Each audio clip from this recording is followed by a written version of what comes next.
Good morning. Namaste, beautiful souls. Welcome. Good morning, Andrew. This morning, I am here to do readings for each of the zodiac signs for the season of Pisces. And I've been doing this over the past few months at the beginning of the change of each astrological sign. And these readings I'm really enjoying doing this, even though I'm not doing live readings on Tuesdays anymore. So welcome, and know that your comments and support for these readings are greatly appreciated.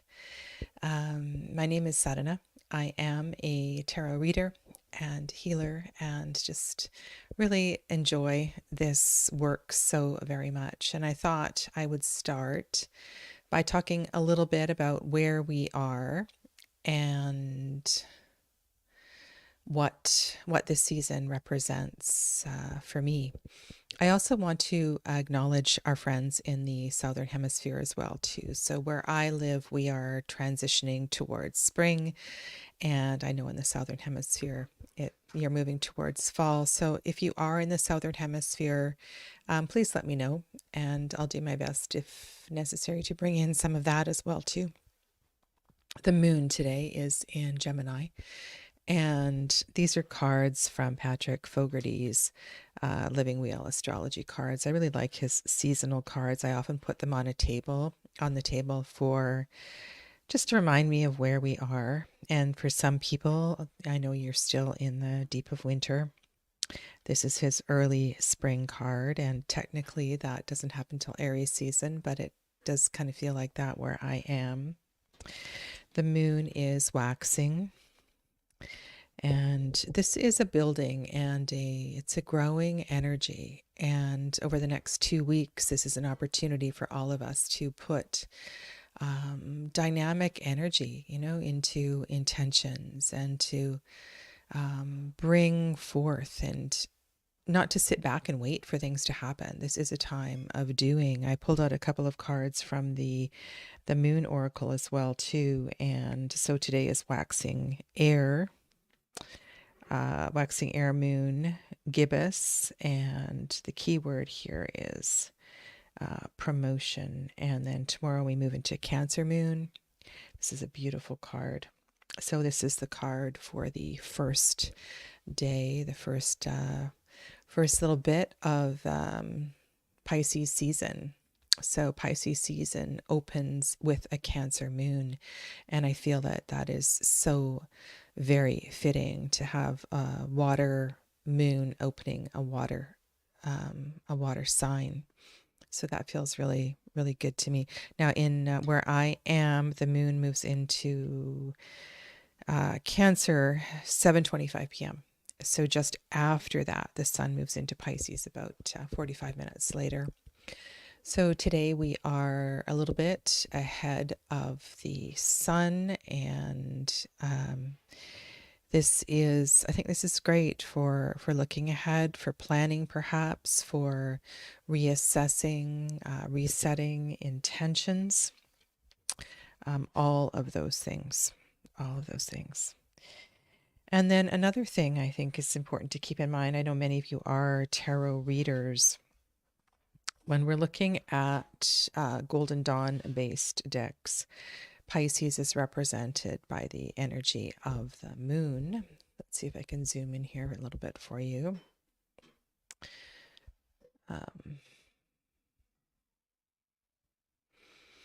And these cards are from the lovely Om Tarot,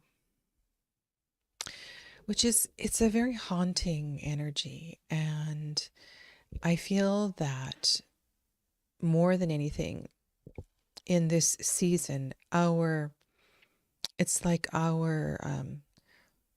we stand true in our Lilith energy.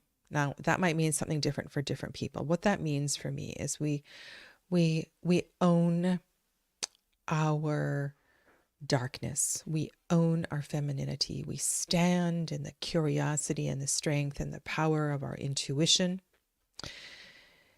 It's a haunting card. It's a mysterious card. It's a very, very flowy card. Andrew offers here, um, if there is a best season for readings. Oh yeah, for sure. And to also have a reading with somebody who really identifies with this energy too, I think would be great. I also want to say good morning to Clevis, welcome. And Janine, namaste to you. Good evening to you. Hi Dee, welcome. The garden is full of snowdrops and crocuses. Oh, beautiful. And then welcome to Saskia. Let us know what's blooming in Greece.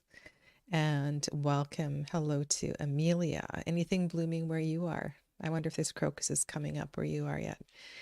Yeah, all over the world we are.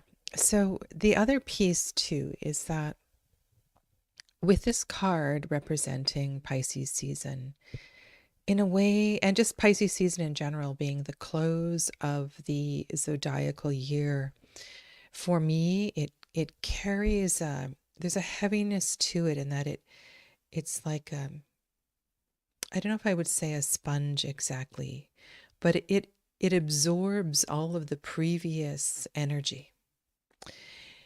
It is full and it is rich of experience and emotion. I think the moon card is very fitting for this particular season. It's one of, mm, yeah,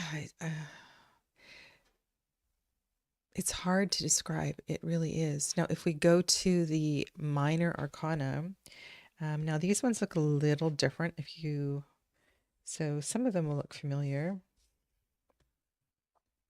There's a really interesting transition in Golden Dawn associations.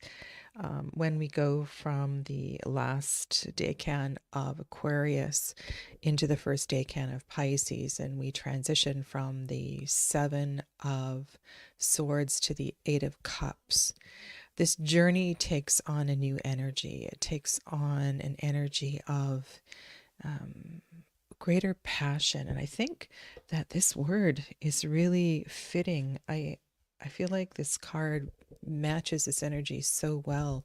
You know, we commit to owning our emotional intelligence and being informed through our emotional and intuitive intelligence and letting that guide our way. There is no room for doubt in Pisces season for that. And so I want to encourage you all to really embrace moments of silence and activities to help support your intuition, your psychic practices, your emotional wellness and health. It's all really kind of beautiful. So Pisces season, we transition from 8 to 9 of Cups to 10 of Cups, and it's a lot of water. It's a lot of water, and the water, the sun of Aries shines through at the end of the season, creates this beautiful rainbow of hope and possibilities. It is, however, again, it's a very fitting card for the end of this season where we are transitioning into spring. So I feel like this is also a great season, a great 4 weeks for taking care of business as well too. Now, what kind of business? Taking care of emotional business. I imagine if there were unspoken words, if you were caring for a loved one who was transitioning to the other side, if you have emotional challenges with any friends or colleagues, this would be a good time of year to wind that up. Mm-hmm. Yeah, lovely to see you all chatting here. Yeah. Okay, so just a little bit of a preamble, and we need to get into the readings. Okay. So I will start with Pisces. And I'll just put the card right there. There we go. Pisces. I have chosen 2 oracle decks today. I'm going to choose an oracle and then 2 or 3 tarot. I'm going to work with the Marshmallow Marseille, and I have 2 oracles, and I think I will start with the Soul Trees Ascension deck and pull a card for our Pisces friends, Pisces ascendants, Pisces suns.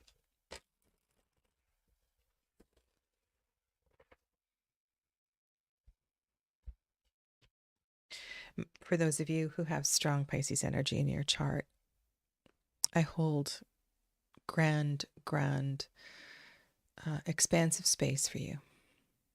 This is not easy. This journey is not easy, and you are very brave souls. You really are.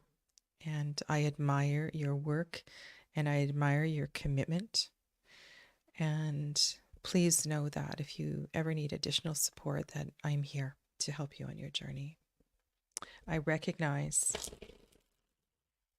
what huge karmas you are working with in this lifetime, and the immense dharmas that you are journeying through. As always, we ask these messages be in the highest for the greatest good, and that no harm be done. So be it. And I say that with all sincerity. One of my daughters is Pisces Sun and Pisces Moon, and I know this energy so intimately. Okay, so your oracle card is Align. Look at the beautiful moon in the background.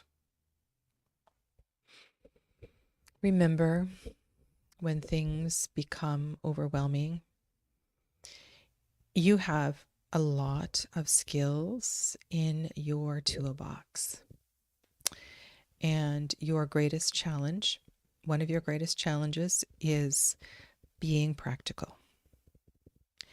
And this is an important message in your season, and that is to go back to your practices, go back to your realignment practices to help you find balance, to keep your roots rooted. Wander, sway, inspire, intuit. But remember to always keep your feet on the ground and to find moments of stability throughout every single day. It is so important.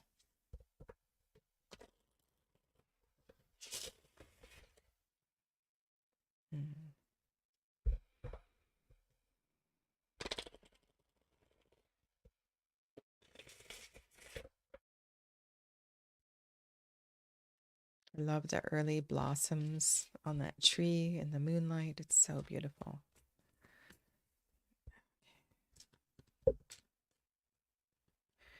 Interesting, this deck. I'm shuffling the Marshmallow Marseille, and it's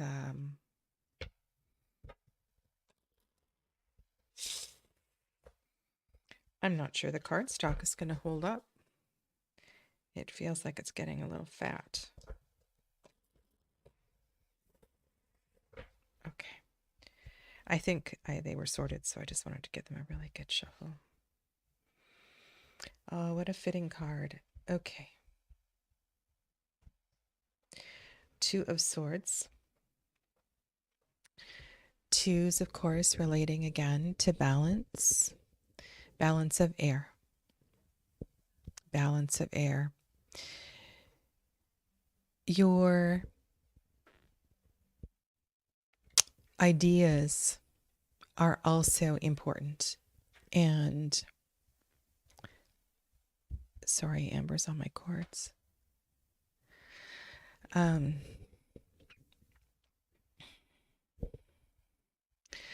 thing I want to say is to not look at how the branches on that tree kind of mirror the card on the left. It's so beautiful. Your words, your thoughts, your ideas are highly significant. They matter. And it is important that you find and you share. Oh my goodness, Amber. Excuse me. I need to move her. Out. Out. Out. Out.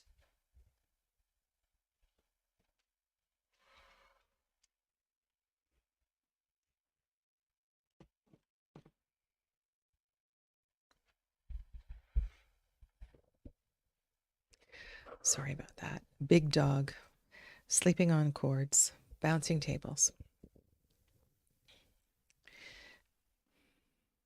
You are known for your emotional insightfulness.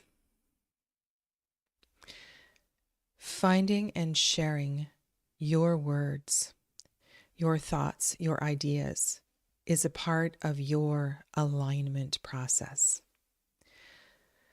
So be sure to find your words and let your words be known, to speak your words.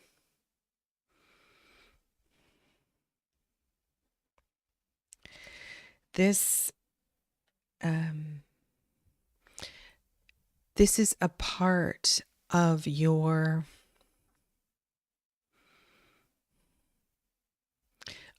opening, of your awakening. This is a very powerful Pisces season. And it's interesting that historically the Suit of Swords has also been associated with water. And there is tremendous I feel it's poetic, it's dramatic. It is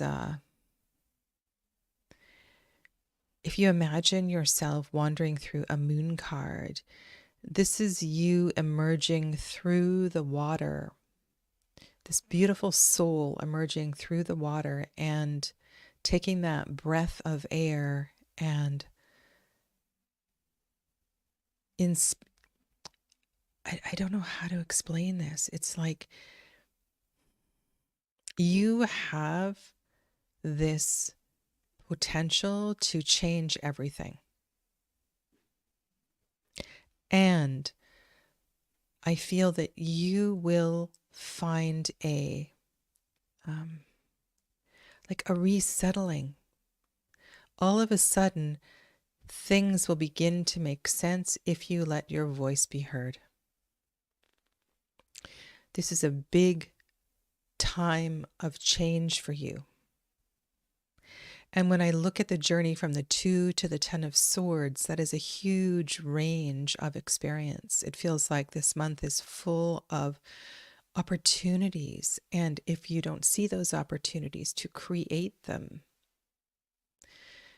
Perhaps this is you marrying your intelligence with your emotional intelligence, letting people know that who you are and what you stand for.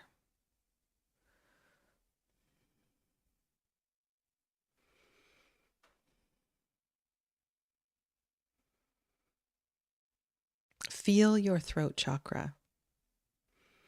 Sing, use mantra, hum, chant. Find an inspiring sacred song. Feel those vibrations.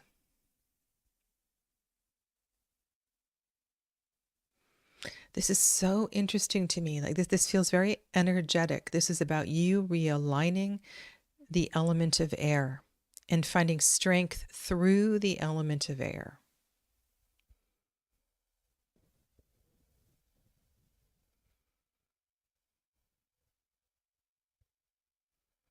I want to acknowledge Andrew's observation here. Visually, the 2 cards, left and right, look, they are struggling to form perfect circle as shown in the align card.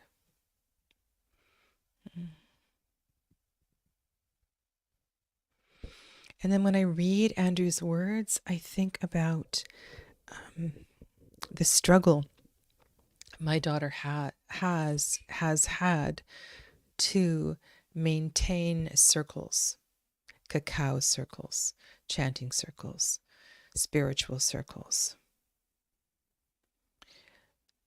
This may also, so with the align and the feet on the ground thing, might be you might need some resources to help you with the practical side of this. If you don't have the tools to let your voice be known, then this is about you pulling in resources or finding friends to help you share your voice. I'm thinking, some marketing things might be needed here. Yeah. Okay. Interesting. Very interesting. I feel like you have big work to do this month. Okay.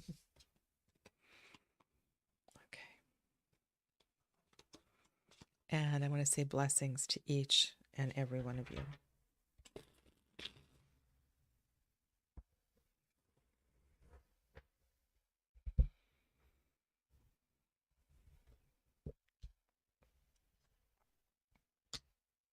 Aries.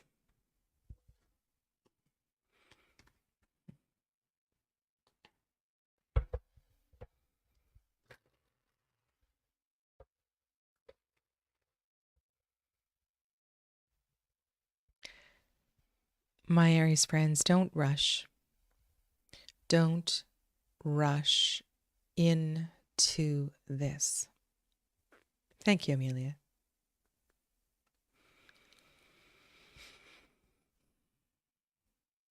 Of course it counts. My Aries friends, don't rush through this season. Be curious in this season. You as well, find balance through this. Find space for emotion. Find space for connection.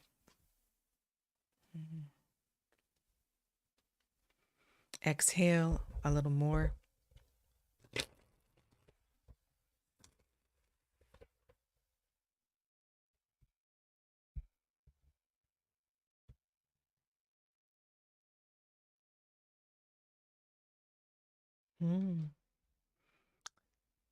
This is a color very much in alignment with who you are.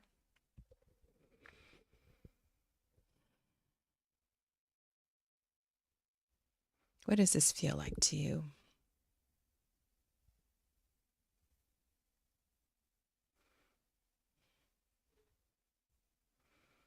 What is that word? Those of you who watched A Big Bang Theory, Sheldon used to use this word like pazing, or I forget what that word was, but this feels like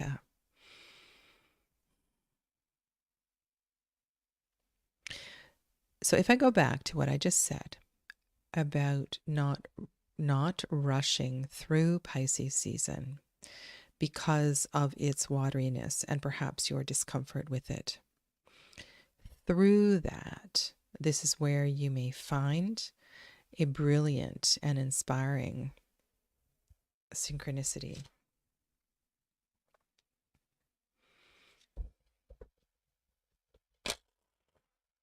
I'm also intrigued with where that central light is. Dead center, heart center. And in this first couple of days, as we move through the Cancer moon and towards the Virgo full moon, let yourself be centered at the heart, centered perhaps reflections of the heart, reflections of simpler times.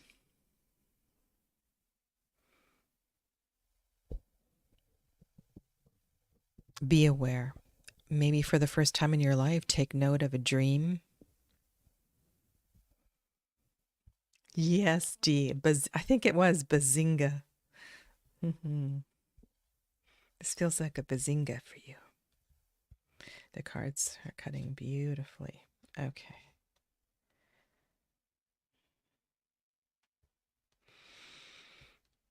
Cavalier of Swords.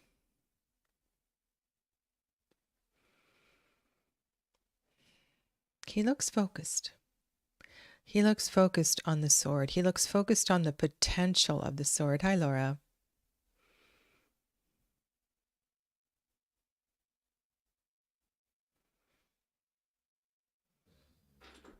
And I like the way he's not racing Mach 1 like he is in the Waite-Smith deck. What is the word? What is your word? Maybe it's not bazinga, but there's a particular focus here that is required, an intention. Go back perhaps a week ago, 2 weeks ago, and think about what sort of an intention you were building for this particular lunar cycle. Maybe go back to the beginning of 2024. What was your intention for this year? The Knight of Swords has the ability, and there's a strength to the knights as well too. This is a very intentional journey. And again, I'm intrigued with the swords energy and the historical association of swords with water.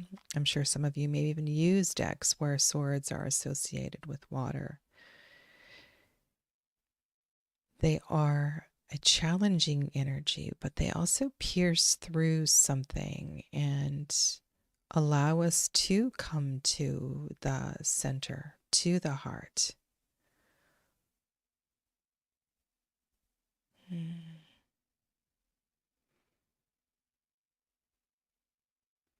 If I slow down, if I use my peripheral vision, if I use my internal vision, if I trust and allow myself to be guided by my heart, what will awaken for me? I like that D popping up from the pond like a child.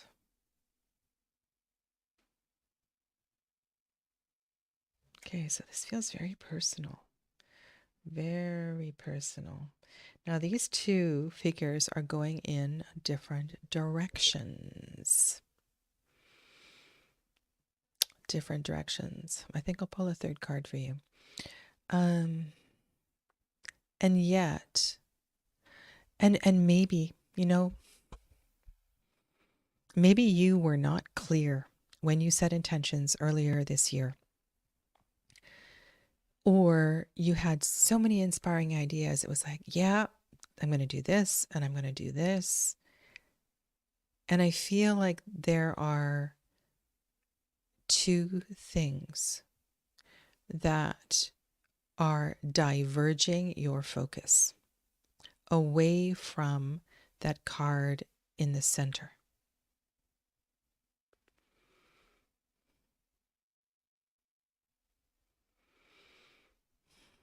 Why is it so hard to trust the heart? These are both the active suits, the non-receptive suits. And this is a big call to honor receptivity. The good side here is that neither the valet nor the cavalier are racing. They are either moving slowly or they're looking at the path ahead.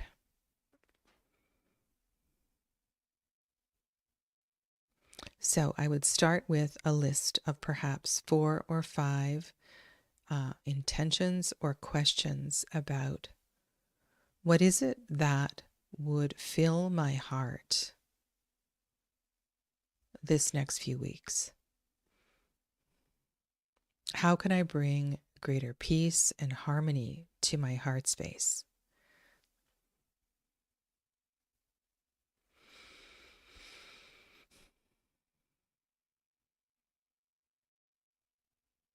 Is there a reason why I am resisting my emotional, intuitive intelligence, my receptive intelligence?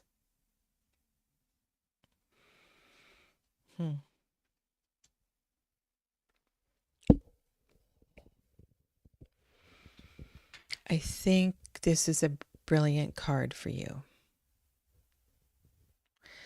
The potential here is, if you allow it, to love what you do and do what you love. And I think the key here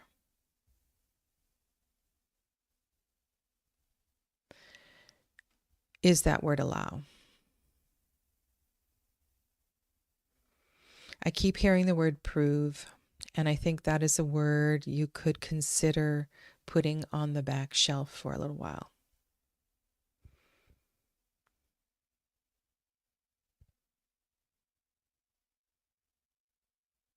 Because here we have a receptive card, the Ace of Coins,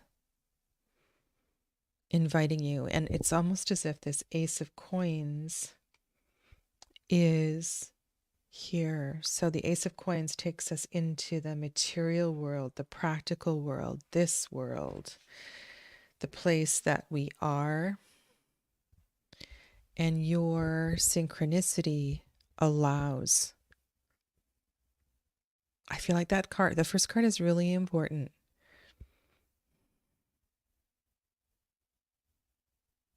This is upper heart chakra, throat chakra, both. I can feel them both.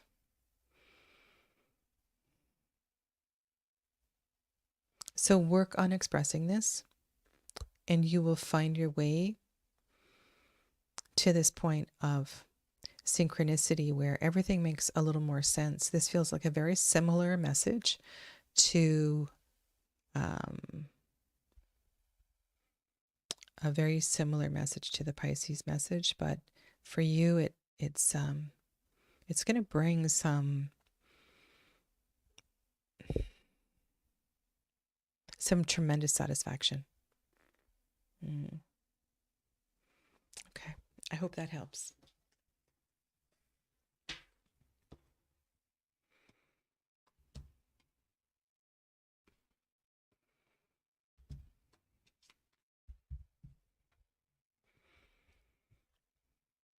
Taurus.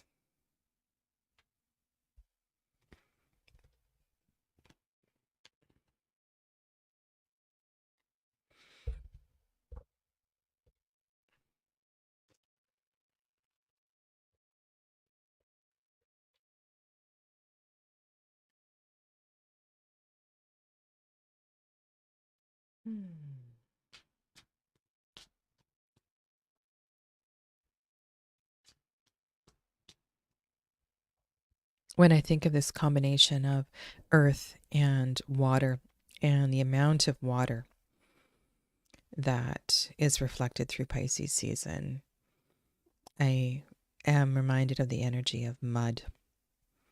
And you would think that mud is a difficult thing, but maybe for you this is about hanging out in the mud a little bit.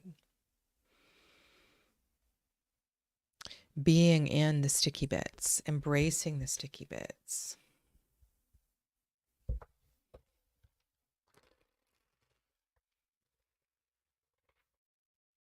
And I wish I had had that thought last week as I was supervising some children playing in the forest in the mud puddles.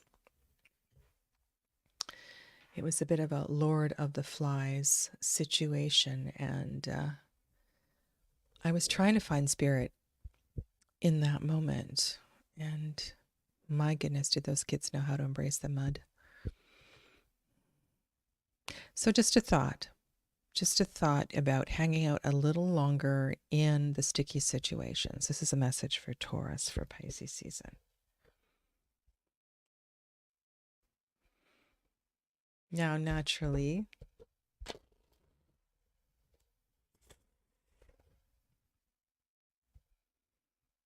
wow, that just feels mind-blowing, opening.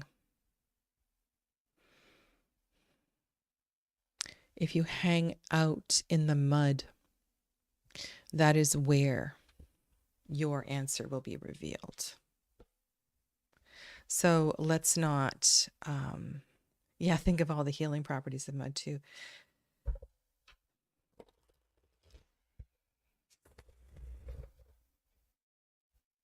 Let's not race towards the easy.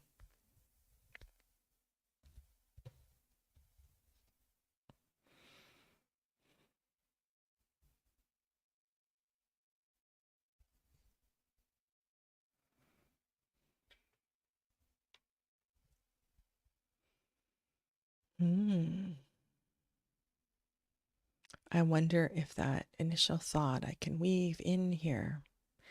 So you have a full range of, this feels like a tremendously successful month ahead. My goodness. Where your initial action pays off fully. You fully, like this is a brilliant sort of range of cards. So be inspired. I need to stay with what comes through because it's so important to trust the odd directions sometimes that I wander. Be inspired through your greatest challenge. Let those challenges inspire action, because it is through those greatest challenges we can, if we can pause and find those moments of insight, that our call to action will be revealed. Take up that wand in your right hand and move from that place of inspiration.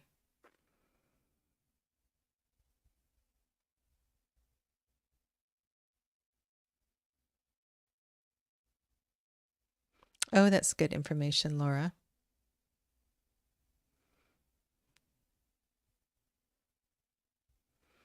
Thank you for sharing that.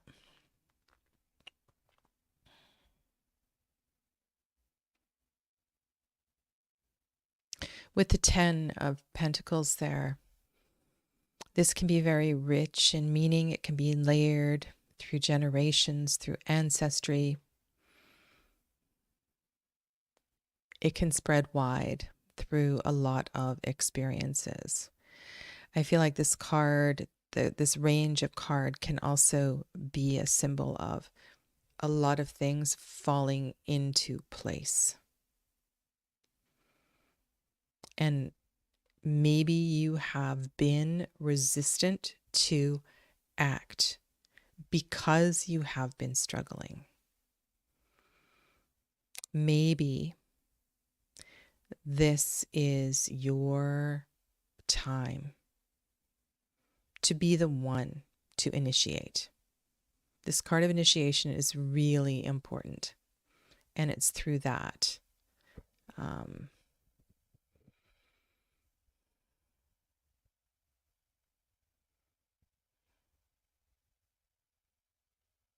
And with the Spirit card there,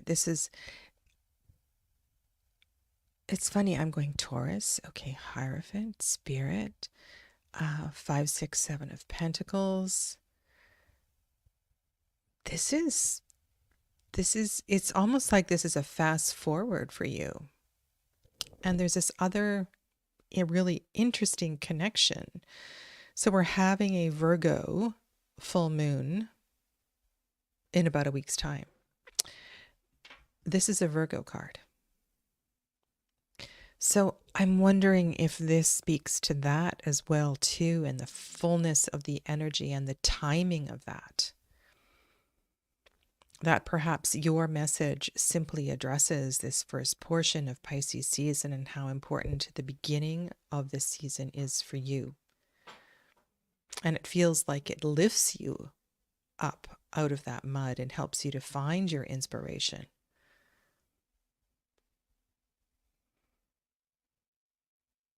So your questions would evolve around, if it's not clear to you what this call to action is, then where have I resisted taking responsibility? these kinds of questions. Where have I resisted stepping up or stepping in or saying yes?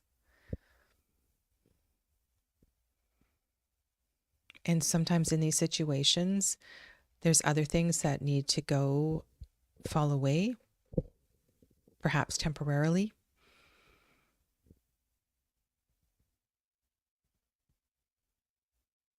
Follow your heart. Follow your heart. Listen to your heart.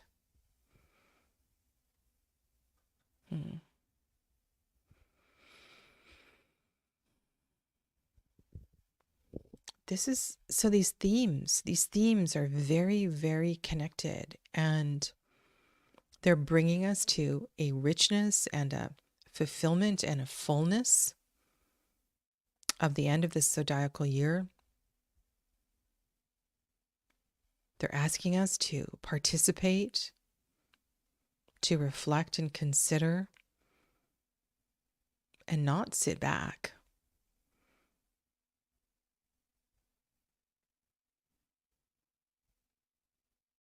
For the Aries folks, it was a message of like the pace felt significant.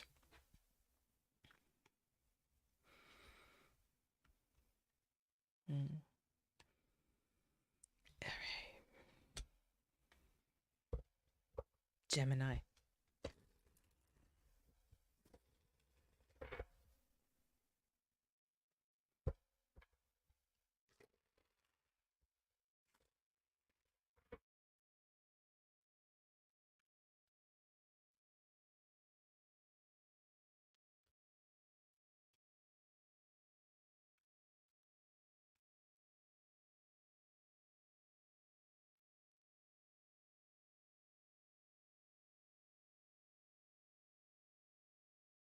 I almost feel as if your breakthrough might be, I was going to say painful, but like physically painful. My right ear,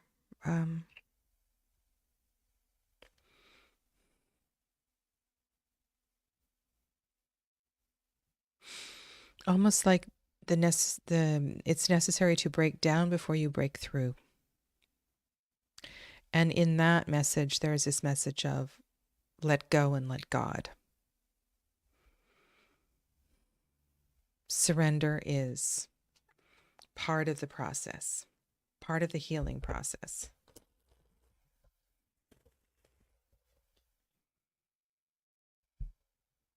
The right ear feels significant.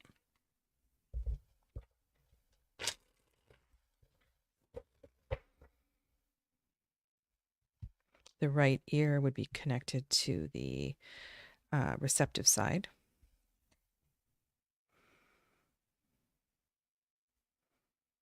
Okay, so our theme continues.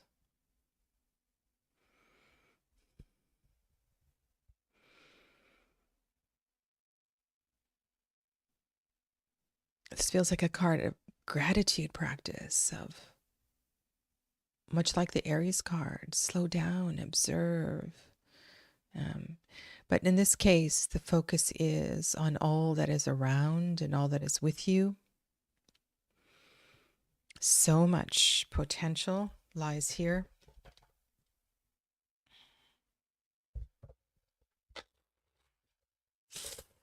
If you have your head in the clouds, you might miss what is here and what is now.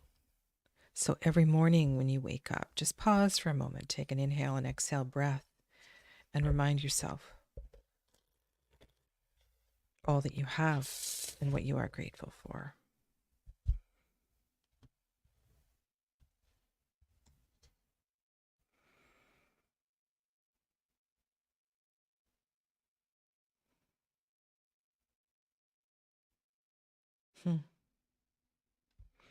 Look how this, in this Hierophant card, this Pope card, the Hierophant has his hand on his heart.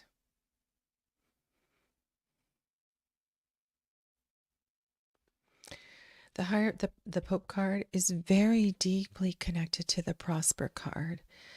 Think about the luxuries and the richness of places of worship, cathedrals and temples, even sacred grounds where I think of some of the more natural temples where I wandered, where there were extensive gardens and grounds, and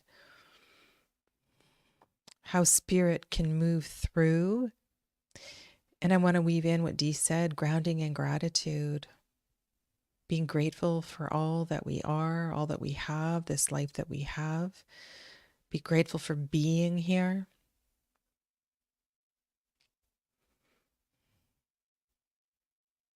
Gratitude is a healing practice. And for some, it feels so fake. It feels so uncomfortable. And I almost want to say the more uncomfortable it is, the more important it is. All this blue and purple is very high frequency.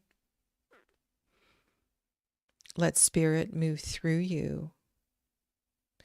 You know, if we find gratitude in the mundane, it has this really interesting way of connecting us with spirit.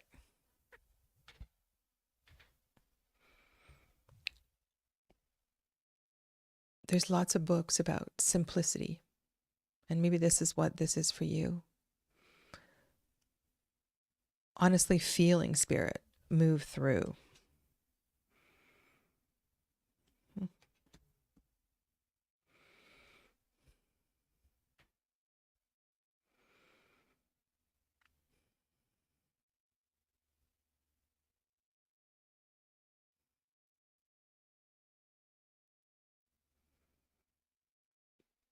Tremendous power here. Hi, Perry, welcome. So let's connect this to the energy of Gemini and tendencies to be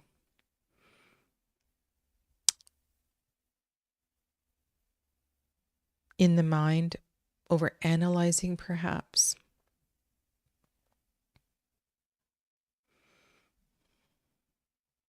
There's a re-establishment here. And perhaps it's all this water.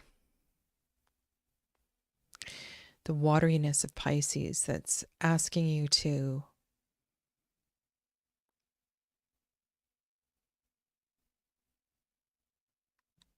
you are good. You are good with words. You are good with your voice. You are articulate. You are great at debating.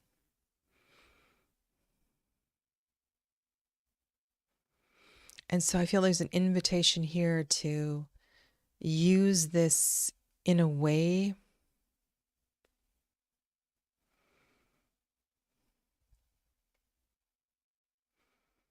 it's like it creates it just brings you down to earth for a little bit, you know? Maybe this is about you sitting on the floor with your kitty and taking a moment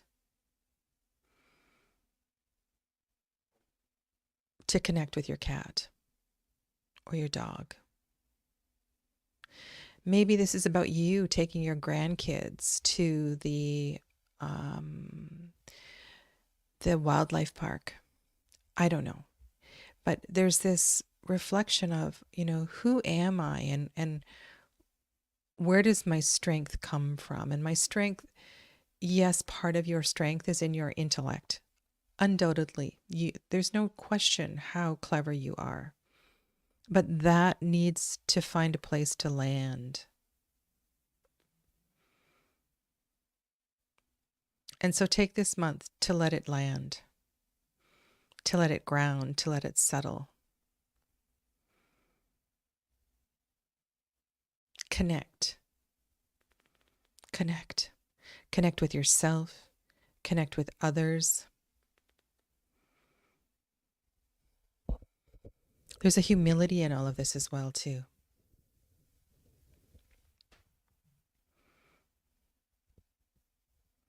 that I am that animal, and the vulnerability of that animal and the strength and power of that animal all live within me as well too.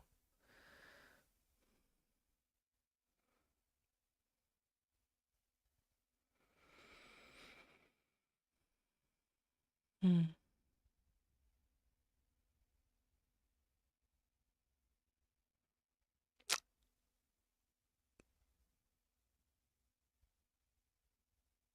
This is a good message.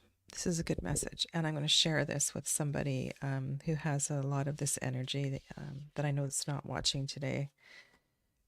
And I encourage you to do the same. You know, if you're hearing something in any of these messages, please, you know that you can also share, when you share a video, you can share it from a certain moment. You don't have to share the whole video. Like you can, and I'll come back later and put timestamps, and then you can fast forward to the message that you want to hear.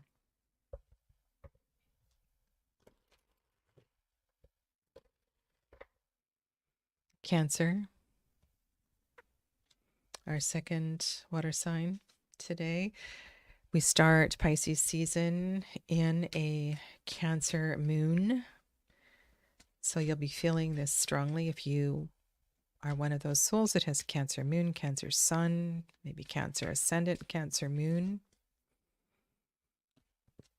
I'm sure Pisces season every year brings up a lot for you.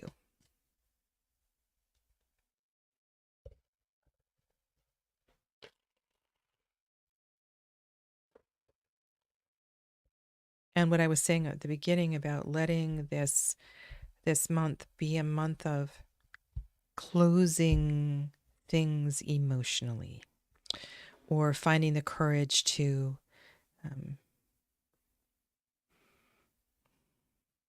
and I think there's a possibility for closure that you have been doubting as well too.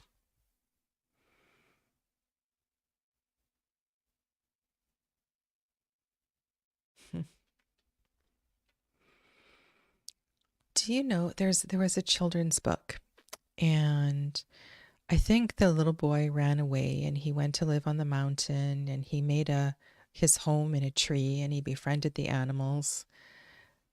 I don't really remember. It's like a youth novel. Well, when I look at this tree, I imagine, you know, you enter the tree through the hollow in the bottom, and you can sort of climb up, and I don't know, just my imagination, dreams, healing through dreams. One of the other readings as well too, I was thinking, because dreams are powerful and potent in Pisces season, so maybe we would all benefit from, if you don't keep a notebook beside your bed and you've never done that, think, well, I need to wake up to write. You don't need to wake up to write. You just sort of scribble and you fall back asleep. There's tremendous release in recording your notes of your dreams.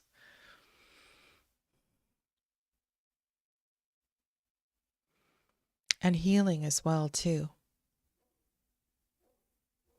I've been thinking a lot about my dreams this last few days. I've been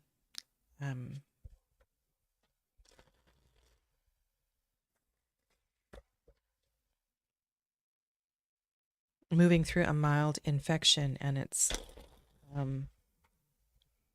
had me dreaming wildly, and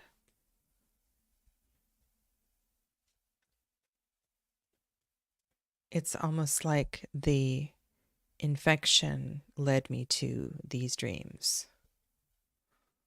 Yeah. Okay, so this is for Cancer.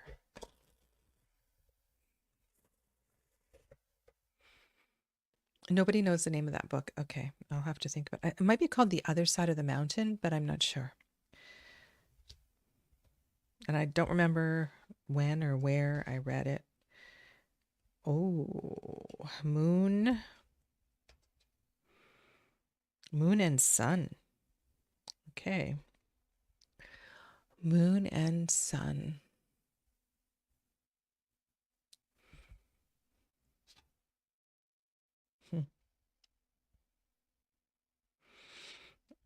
I looked at the next card and it's Ace of Swords.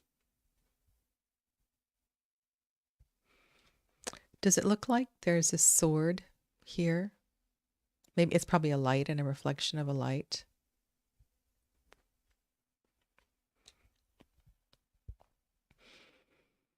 Hmm.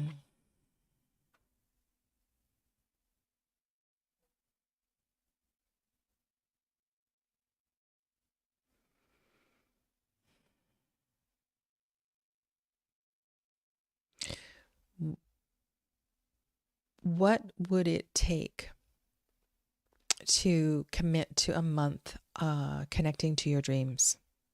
What would it take? Would you have to give up alcohol for a month? Would you need to commit to not eating after 7 p.m. for a month?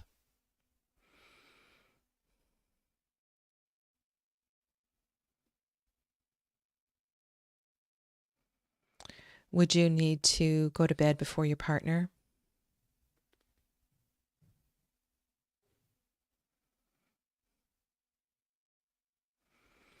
To have the discipline to leave your phone in the kitchen and charge your phone in the kitchen and not have it in your bedroom?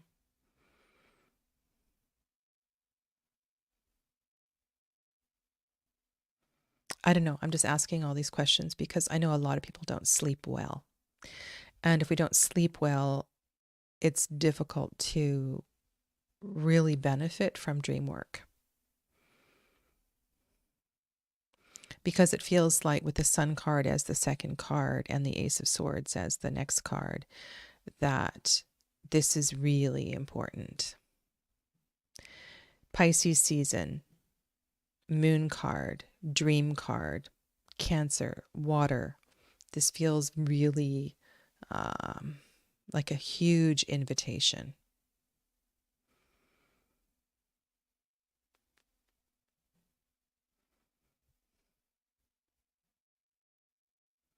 And then I can feel my throat. I can feel my throat. So maybe that is a response from some of you as well, too, saying, oh my God, Sadhana.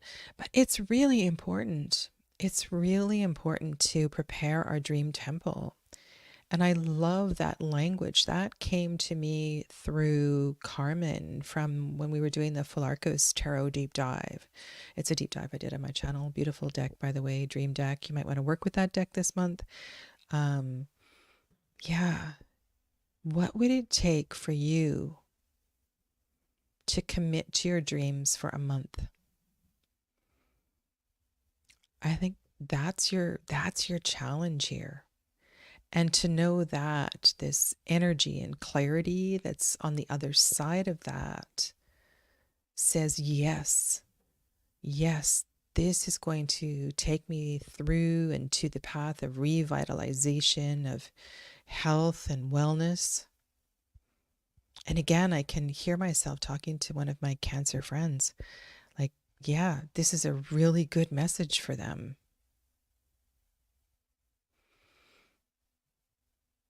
And there's something in Dee's message as well, too. It's like, let the dreams fill your being. This is not about intellectual analysis of a dream. You know, finding a Jungian resource and saying, well, what does this mean? It's more than that. It's about finding patterns and understanding this is you and the flow of your flow of energy and emotion moving through you at night.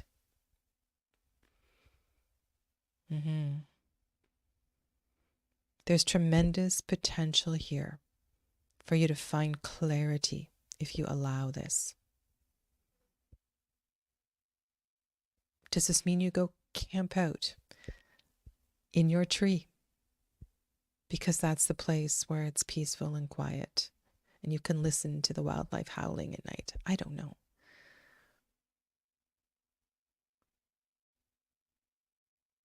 What would it take? That's your message.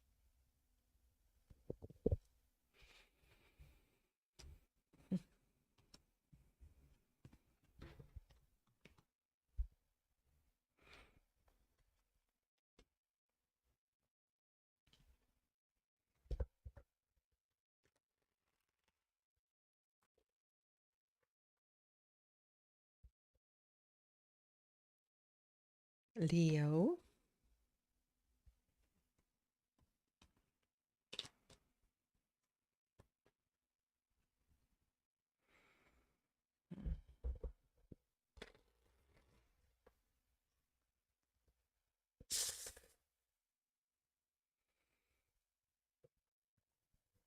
I have a feeling you equally feel inspired and fearful of this season.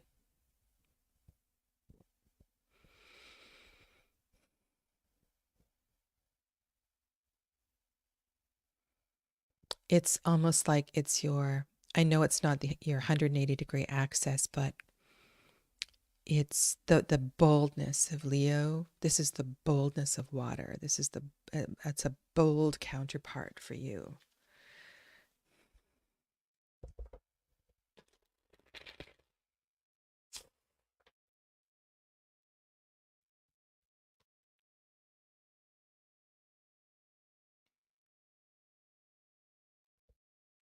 How can you embrace boldness in a heartfelt way? And the heart is something that you're very connected to. But this is not in a heartfelt, a physical way. This is in a those kind of sensations where the emotions expand over the whole body, and you feel those tingles in your skin. Trusting in the power of your strength in an emotional way. See the light, be the light. Okay, so it's another one of those pink cards. Interesting. The Aries sign had a pink card, and the Leo card had a pink card. So this is a place for you to, sometimes we have to name the inspiration. We have to speak the word, not just keep it for ourselves, within ourselves. It's like, and many of you have taken a chakra class with me, and the process of awakening is where we begin to stimulate, and sometimes it feels like annoy a chakra. We poke at it. We work with the little triggers, the energy around it. We gently begin to decalcify it so it can start to move more freely. We get to know it, and it begins to awaken, and it begins to turn, and we feel its power, and we feel its energy.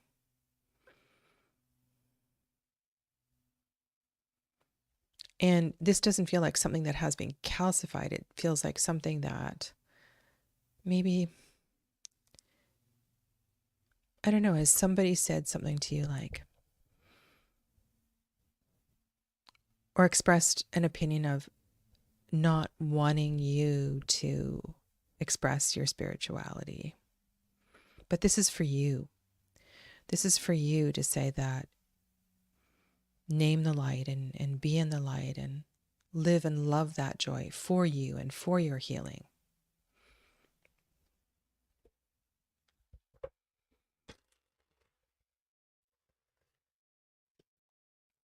I took a emergency first aid for children course yesterday. That was really powerful. But after that, I went wandering.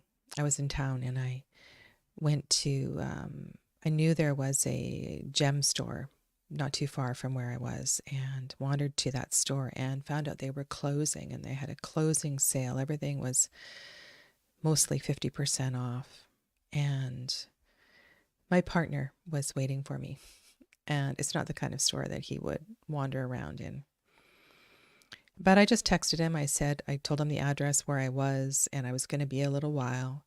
And I just took my time. I knew that I couldn't buy anything grand and expensive there. I bought a couple of little things. But I just let myself be in that energy. And I also found a sadness. I found a sadness in the store closing, because those kinds of stores are a gift. They are an energetic gift to the whole block, the whole area, right? They vibrate and they radiate something. So know that it's okay. It's okay to be in your spirituality, even if those around you don't understand it. And maybe that's what this is about. And this is a Leo talking to a fellow Leo. Sometimes that's really hard. All right, so 6. 6 is find harmony and peace. Again, here we are with an airy card in a watery season. And we have, if you equate this card with Aquarius,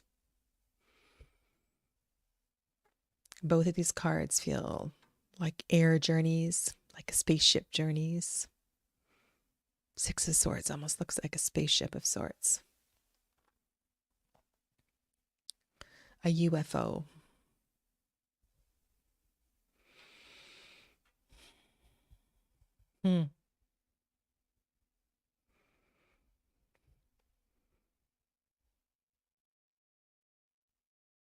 I don't know what you're thinking, but I know what I'm thinking. Yeah. And again, this is very heart-centered. It is inspired. There's a little, some people call this crazy, but your more eccentric ideas or experiences around spirituality are yours. They're yours to keep. They don't need to be shared, but it's important that you live them and you continue to experience them. So part of that strong fire, that Leo 9 fire and power and strength, that fire needs to be continually stoked. And air is an element that stokes the fire brilliantly. And so here we have 2 airy cards stoking your fire, so your fire can shine brighter.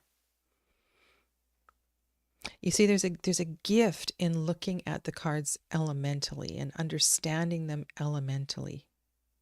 If you read the word light and think about light as a brilliant fire,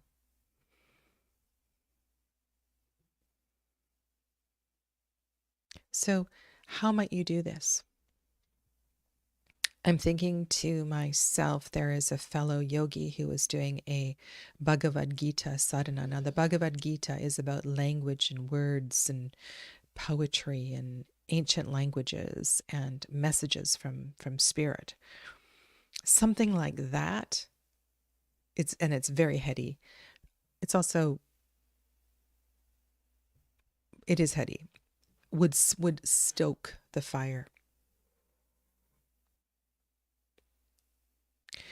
I can imagine a singing bowl workshop. I can imagine some sort of intense energy that almost feels too much for your tinnitus, or but you know what I mean? Something sound or words or sacred words or sound is going to help you to recommit to being in the light.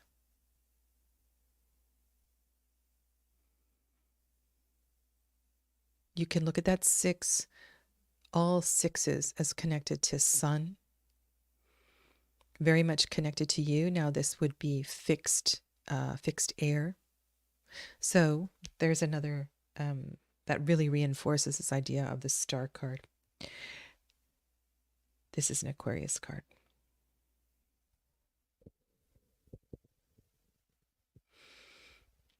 if you read the tarot that way.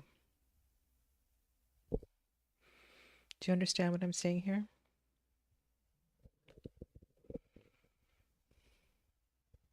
Find something connected to the element of air. Immerse yourself in it and let it stoke your fire. Okay?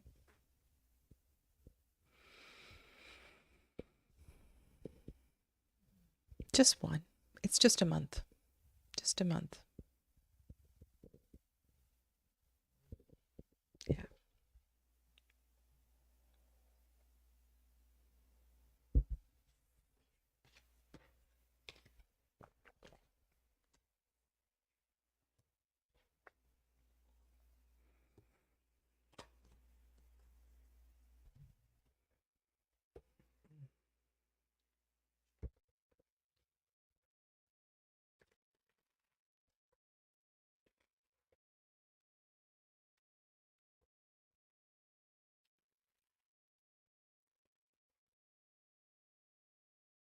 This is a message for Virgo.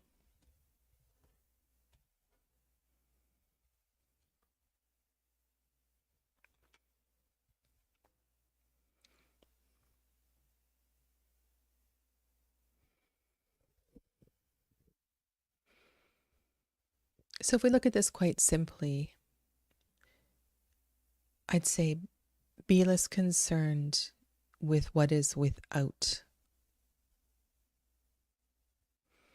And this aligns so well with Pisces season. Be less concerned with the details, with all that is around you.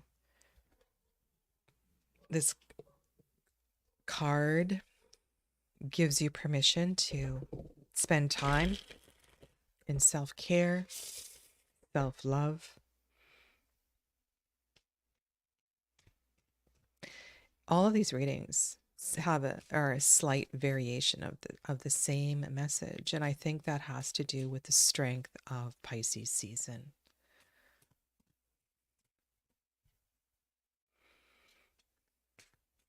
When I look at this card, I'm also thinking of scrying, having this beautiful labradorite sphere and scrying into this labradorite sphere in candlelight. I don't know, something like that's a beautiful sphere.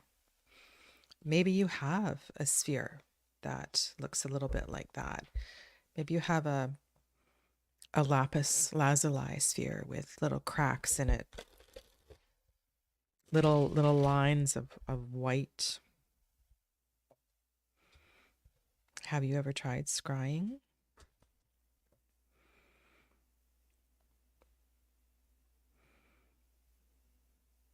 So we have more Aquarius. So this is also Aquarius. 5, 5, 6, 7. And again, okay, so 5. No, I'm sorry. This is 5 of Wands. So this is Leo. 5 of Wands. My bad. Sorry. 5 of Wands. 6 of Swords. Repeating card. Our first repeating card, I believe. Okay. 5 and 6, middle of the journey. 2 active suits, air, fire, and air. Why would you draw a card going within?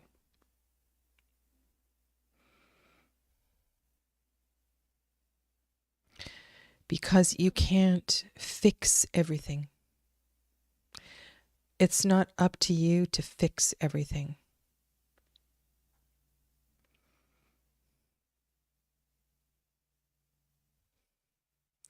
You know, there's something here. Something here that's really drawing me, and that is, I mean, this is often a message of the wheel card or something like that, but the peace and the harmony and the green and the flowers are all in the center. And the chaos is on the outside. The growth comes from within. The growth comes from the center. I don't know, this feels like an inspiration from this particular card. And the growth is this a I've used that word a lot, and we're not even in a bunch of retrogrades right now.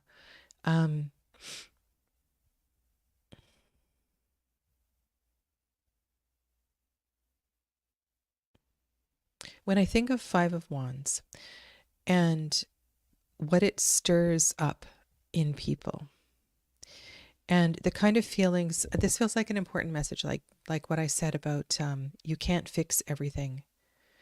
When you feel like you're confronted again and again and again, and people don't hear you, or they don't listen to your advice, or maybe you're in a meeting and you feel like you're in some sort of a hamster wheel, and you'd like to stand up and take your stick and just whack somebody. Maybe this isn't your time.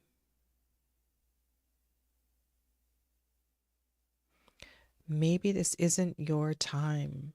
This is your time to learn to let go, to learn to stand down. Stand down is a great word for the Five of Wands. Why are you so concerned with what is going on without?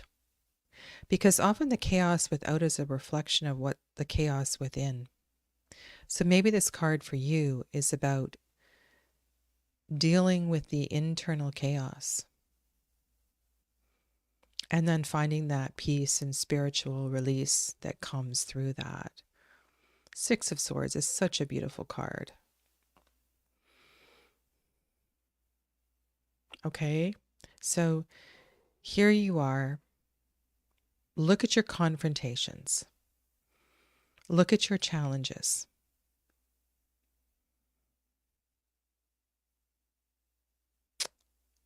Admit, say out loud. You can write it down, but then after you write it down, say it out loud.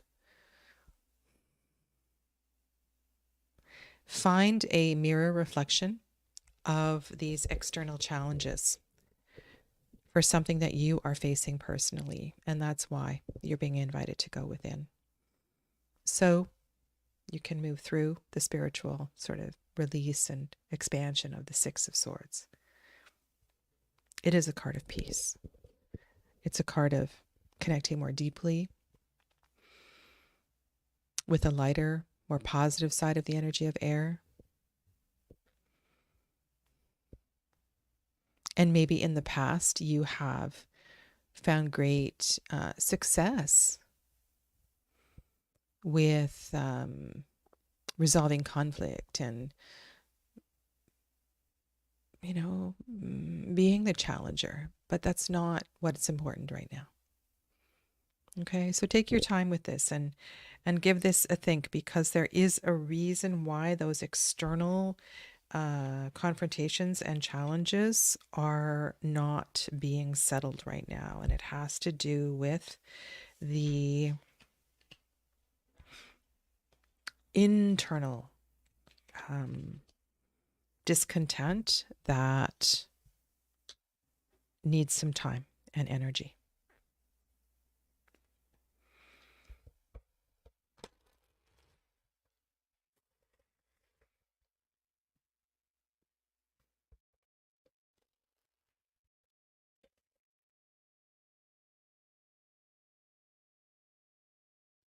This is a message for Libra.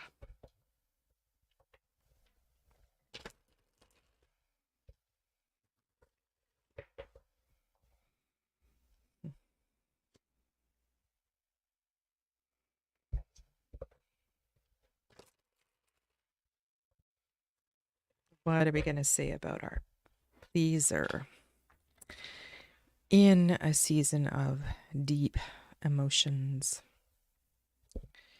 That's a good question.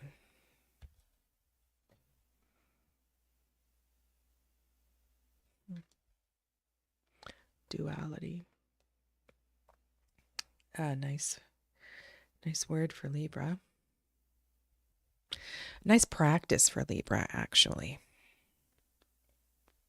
If you are one of those Librans who likes to caretake and help everybody find happiness and peace, and maybe this is a message about allowing the opposite. So when somebody's feeling sad, let them feel sad. They don't need to feel happy right now. Let them be in their sadness.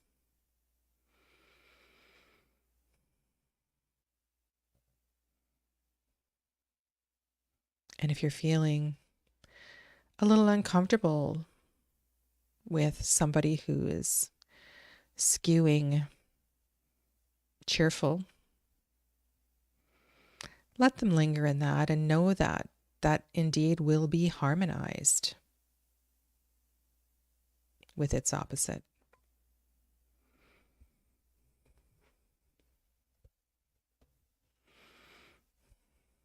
Yes, balance and harmony in the middle way is easier, but sometimes we need to observe the extremes and understand the extremes so we can come back to the middle.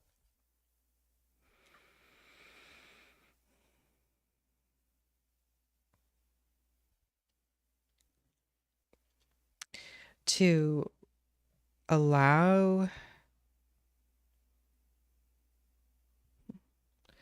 interesting how the Queen of Coins is looking into this reading.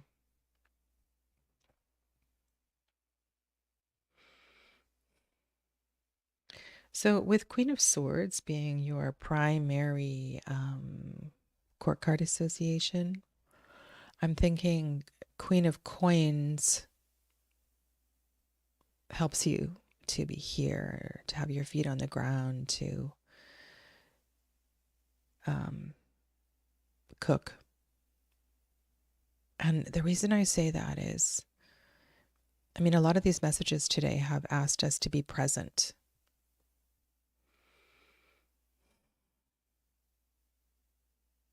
Maybe this is about you minding your own business and to leave the caretaking for a month and to look at,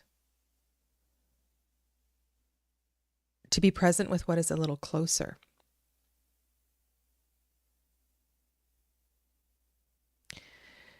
What I'm sensing is you have been focusing. So we have these spheres. We have these spheres of connection. We have ourselves and our own stuff, and we have our, the people that we live with and our family. That's sort of this next layer. And we have these layers of connection. But I feel like you've been focused quite far out on other people's stuff. And you're good at that. That's one of your gifts, one of your talents. But this Queen of Pentacles here, it's almost as if she's calling. She's calling you home. Come back. Come back. Be here. Come home. Be home. Be present. Be present. Another card of contemplation and slowing down.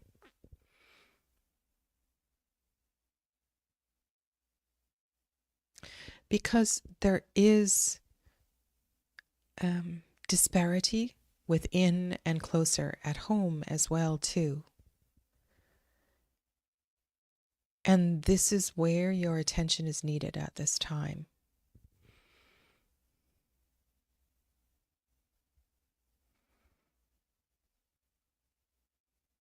So imagine that every day you come home and you are with your family and you're talking about the chaos at work, the things at work, the things you're looking after at work. And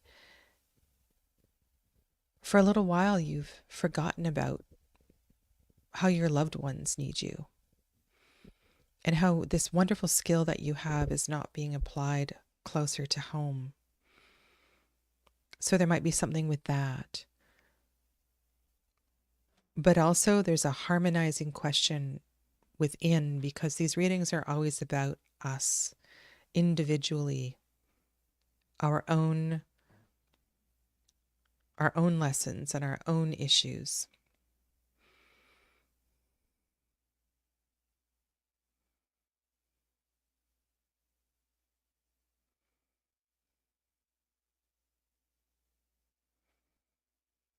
Five of Swords is a powerful card. It's like that fifth sword is piercing right through your spine, right through your chakra system. You know, sometimes I use the bottle brush example when I'm doing, there's different kinds of practices in Reiki, right? When you're doing trainings and clearings, and it feels like you're taking a bottle brush from the frontal point of the third eye to the pineal gland, or you're taking a bottle brush in from the crown chakra down through the head, through the spine.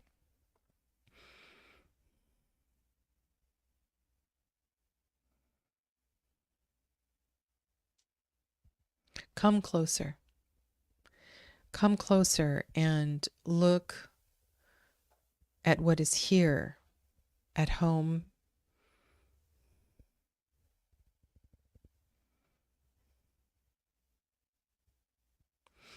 And I'm not sure which reading I was saying this in, but if we focus on others, it's because we are avoiding focusing on ourselves.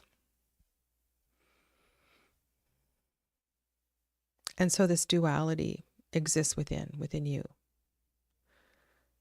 And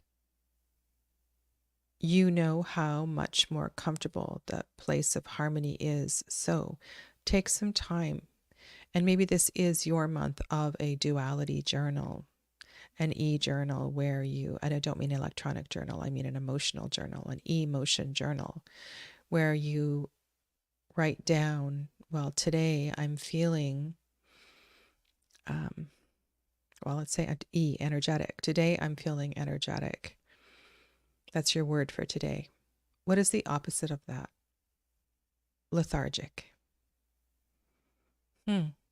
So on that day, you sit with energetic, lethargic, and you sit with those. You sit with the duality of those words and understand the pull of those two words. And then maybe the next day, your word is hungry. You wake up hungry, and you're hungry all day, no matter what you eat. And there's something about you just can't be satiated. And then your opposite word is content and full and satiated. And you sit with those words and you look at the duality of those words and how they're part of the same thread. There's something in this lesson this month that feels significant. And if I go back to the moon card and think about Pisces season and what that means, I don't know, like there's something that hasn't been faced. Something that hasn't been faced that feels like it's time. It's time to bring it close, and it's time to bring it closer to home. Okay? Okay. So with everyone, you know, if what I'm saying starts to make sense and you want to take this to the next level, please reach out. Send me an email, info@integrativehealingwithsadhana.com, and set up time for a reading, because some of these messages are quite provocative.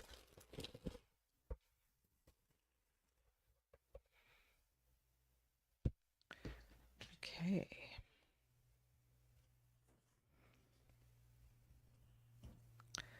Scorpio.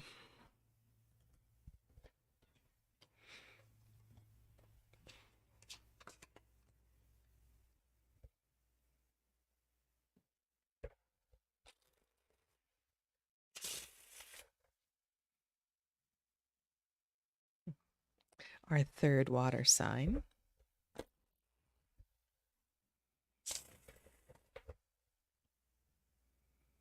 This is good energy for you, hey? Good energy.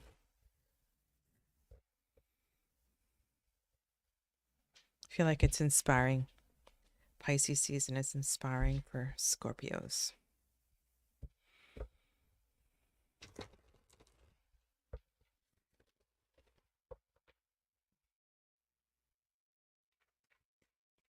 I've told you about my magician friend, Matthew. And he had a post this morning.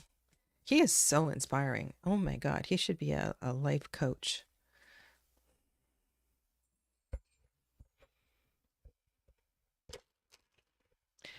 The connection I'm making here is the darkness of the world of the magician, like a real working live magician, and the array of his energy, like his positive, inspiring messages that come out are really extraordinary. And I feel like Pisces season has the ability to bring that out. Scorpio energy, breakthrough. Yeah. It's, you can find a new version of yourself. Good night, Saskia. You can find a new version of yourself through this month. Find your break free song. Be inspired. Find your song of inspiration and play it loud and dance it and sing it and let it be an earworm, and take that earworm into your dreams and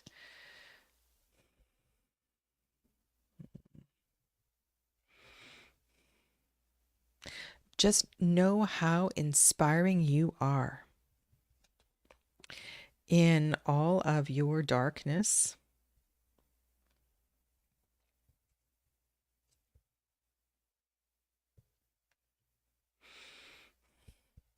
In all of your darkness, you have the tremendous ability to inspire others.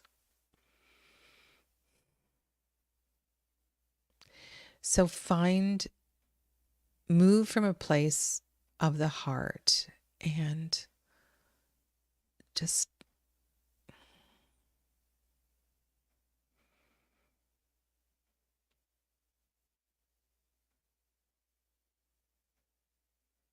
don't be afraid. Don't be afraid to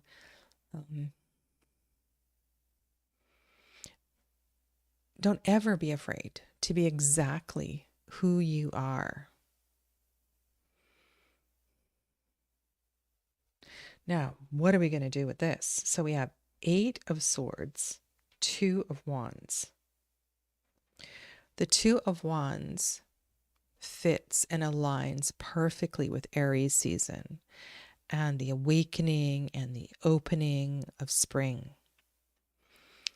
But there's some sort of reconciliation here, and that 8 of Swords card looks a little frenetic. It looks a little bit like the branches, the energy of the branches overhead here.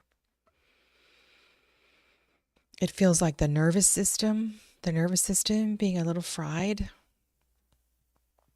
Maybe because things have been really, really challenging. And so in moments like that, there is no better practices than breathing practices. If you don't have any, I have a series of breathing practices on my channel. Something to dial down the nervous system. There's a whole series of cards in this deck that really speak to the nervous system. And while the key word here is really, I feel it's very positive, we also need to protect the fragility of the nervous system.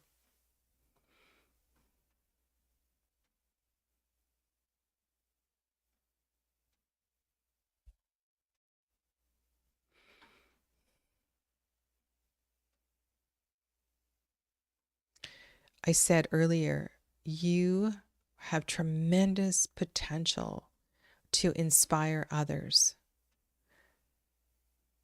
But there's a personal, almost a moment, a week of retreat, of regrouping, of collecting yourself so that you have the strength.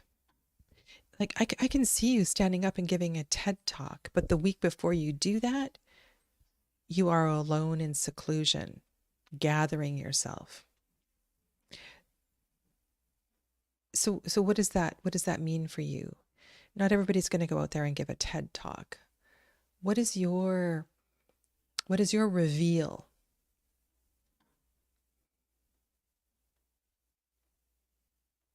And what preparation needs to happen before that?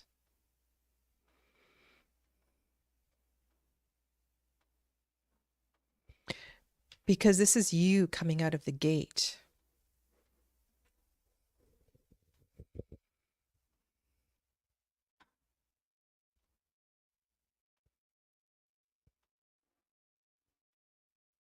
This is a little bit like those questions I was asking to one of the signs where I said, what is it going to take to prepare yourself to commit to a dream journey? It's a little bit like that, but this feels different for you. It does. It feels like you have something you are going to offer the world, something you are going to offer your people.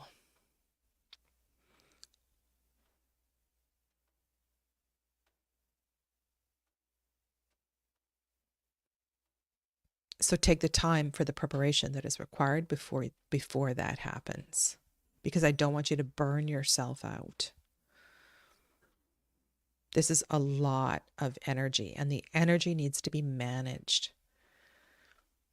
So this is, when we talk about awakening and enlightening, in order to awaken safely, we need to have a strong vessel. And that's part of your message here as well, too. To strengthen your physical self, to strengthen your energetic self, so that you don't break when you break through.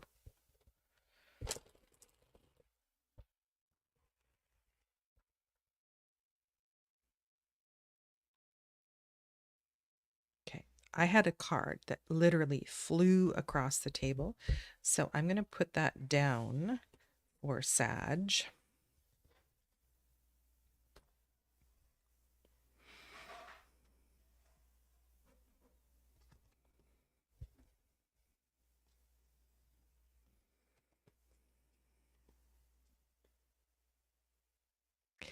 Look at the constellation of Sagittarius, and then look at the branches on the trees.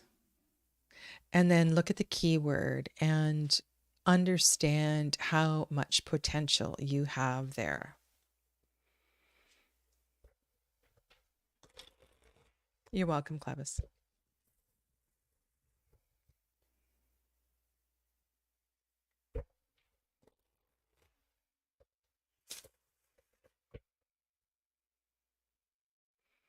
Again, I would say this is a little further down the road than the last sign, but you don't want to be going in too many directions.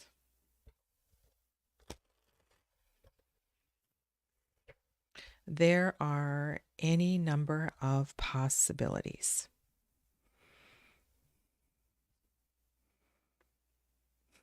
Wow. Queen of Batons and the Fool. Okay. I just need to pause here and say something. I am going directly from this to another live stream at 12, and I have this reading and 2 more readings to do. So if somebody can go to the chat of the next live stream and just type something in saying Sadhana might be a few minutes late. I can't change the time now, but when I sign off here, I'll probably change it to 15 minutes past the hour. Okay. All right. So this is a message for Sagittarius. Wow.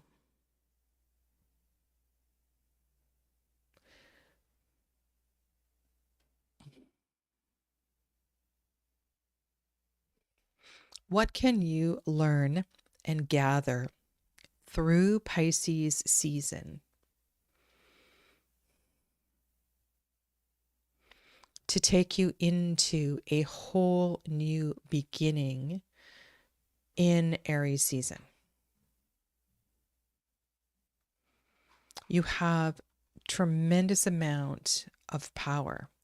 Now, Queen of Wands is not necessarily the court card that I would associate with Sagittarius, but saying that, any of the Wands court cards can be associated with any of the fire signs.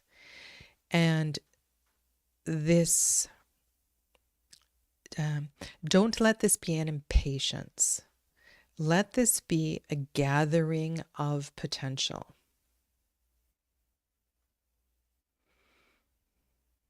The coming, and again, it's like this message is carrying on from the Scorpio message.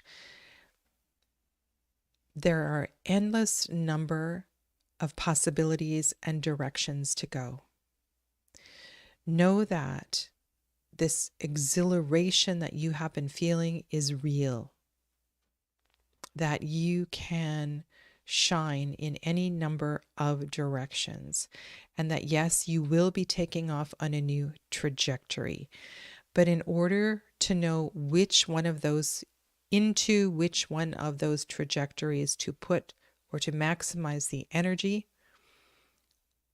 you're going to need to take this season to play with that a little bit. Now, the Queen of Wands, think of the Queen of Wands and her charismatic energy. This is about connecting with people. This is about being out there in the world,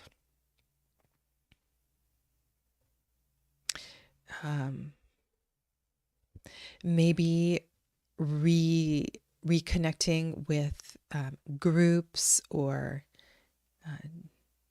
different circles that you have lost touch with. You know, some of your more eccentric friends or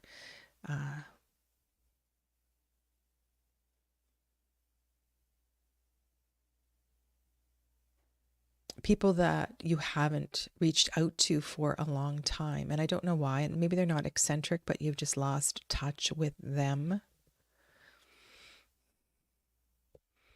It's like if you knit, this is like that when you imagine you're knitting a hat, and when you finish knitting the hat, you draw all the threads together, I'm thinking of like a winter cap, right? You draw all the yarn together to bring the top of the hat, to close the top of the hat. It's like this is a drawing in of a lot of energy. You would think the infinite card was going out, but I'm sensing a need for focus here. The Queen of Wands can do that. She can guide you through that.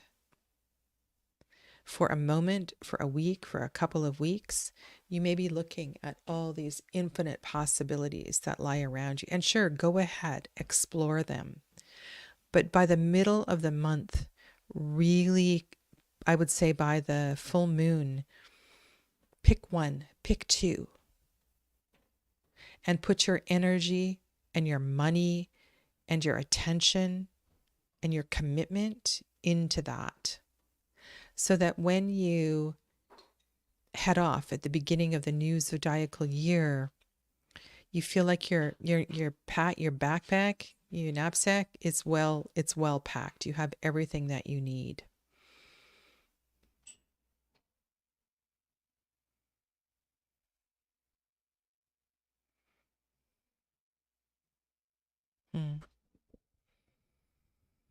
How will you know which is the right one? I think that's a good question. How will you know?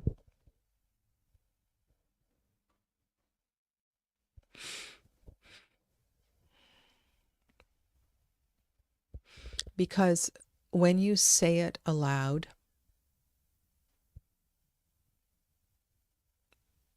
you feel it in your skin.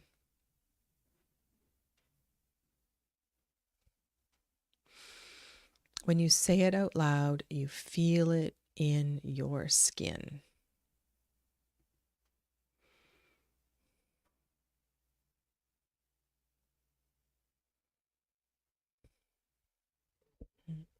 Thanks, Dee. Yeah. Okay. Big messages. All right. Shall we go on to Capricorn?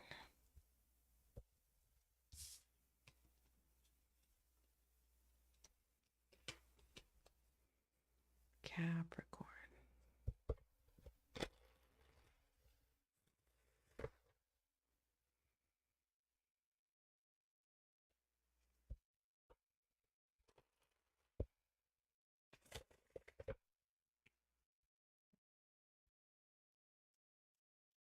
As soon as I said that, I could feel my shoulders. It's like somebody's grabbing my shoulders and going, whoa, whoa, whoa.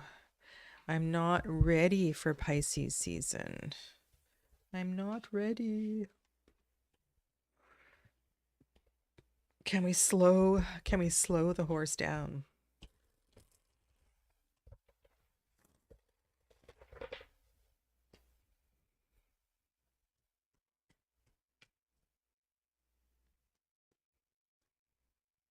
Intense, isn't it? Yeah, and maybe you're not wanting to feel the intensity. And maybe for good reason. So we'll see what message comes up here. If I'm feeling shoulders and upper back energy, then there is perhaps some adrenal fatigue, stress that needs to be addressed.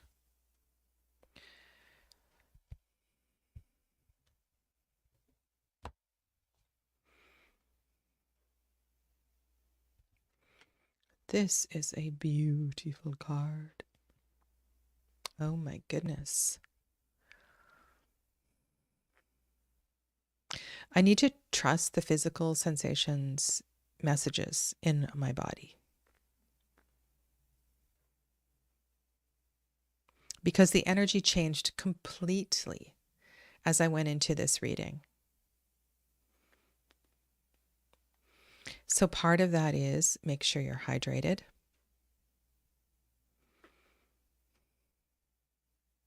And maybe the listening is the listening to what needs to give. The listening to what needs to give.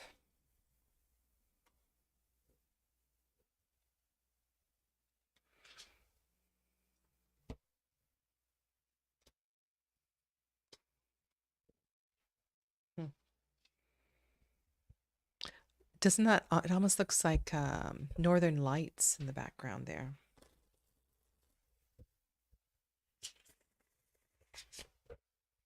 Like we're moving through Pisces, through the water of Pisces, and then into spring of Aries, rising from earth to sky.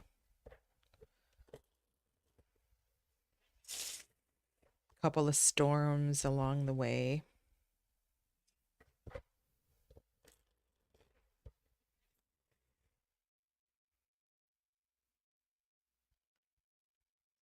Okay, Capricorn. Sea goat. Climbing the mountain.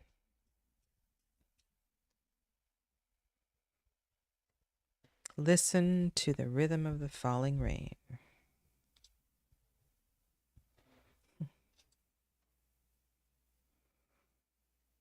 Wow, this is a pretty Nine of Pentacles.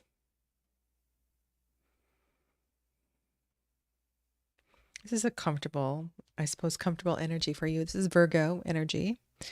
Astrologically, Golden Dawn speaking. Virgo full moon. Plenty.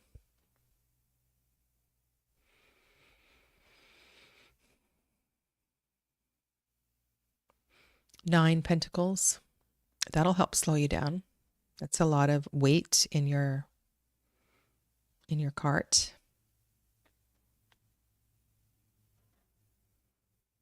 And so maybe that sensation of, yeah, I don't want to rush into the end of the year. I'm not quite ready for this.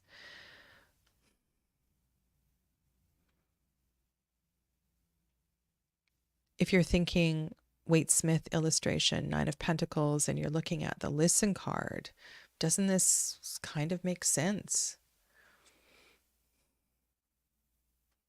Be here for you. Be here for you. Be here now.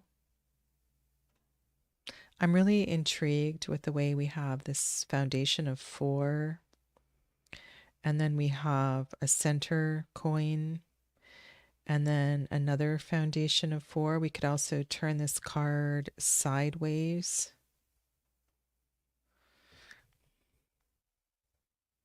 I know this isn't an 8, this isn't an infinity sign, but there's a mirror here of a previous foundation and a future foundation, or a mirror of 2 versions of a foundation with a point in between, a pause point in between.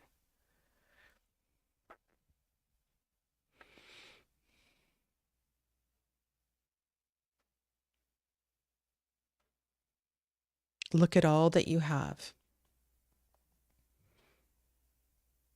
What does it mean to listen? It means we need to create space. We need to give ourselves the gift of time. It means perhaps canceling a commitment, learning to listen.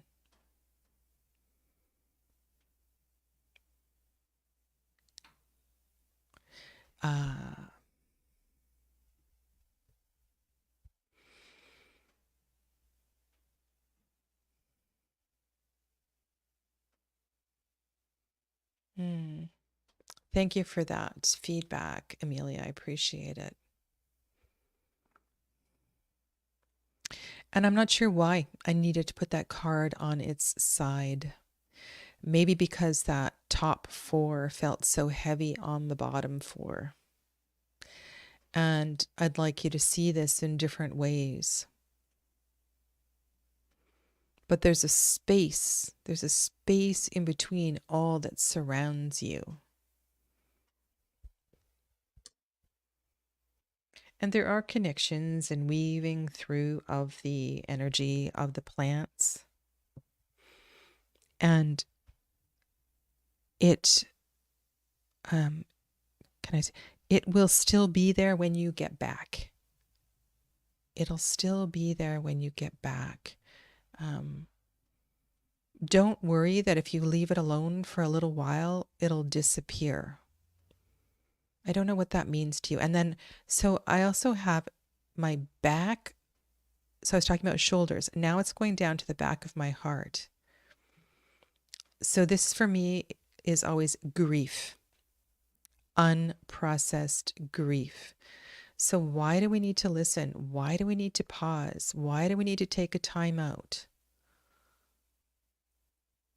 Maybe some of you have unprocessed grief that needs to be processed before you can move forward into the new zodiacal year.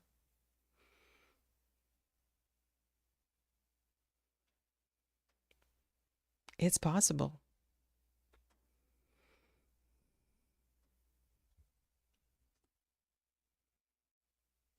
And then a 1. And then a 1.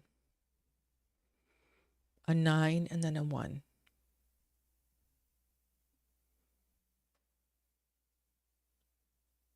This is the 3rd message where there has been this energy of, all right, let's take some time for me. Let's regroup. Let's gather. Let's make some space to heal, to listen, to dream, to understand. So why would this be important in Pisces season? Think about this for you personally. Right? Okay, this is a lot of water. This is a lot of emotion that's being processed. I'm picking up on a grief component here that's wanting to move through, that's wanting to be heard. This is the back of the heart space. Again, this is a healing of the heart space.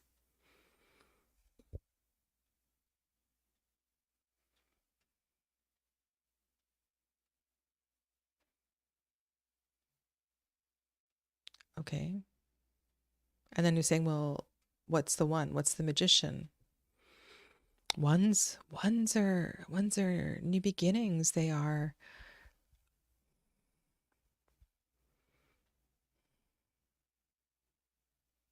this. Oh, so the magician has the wand in his left hand.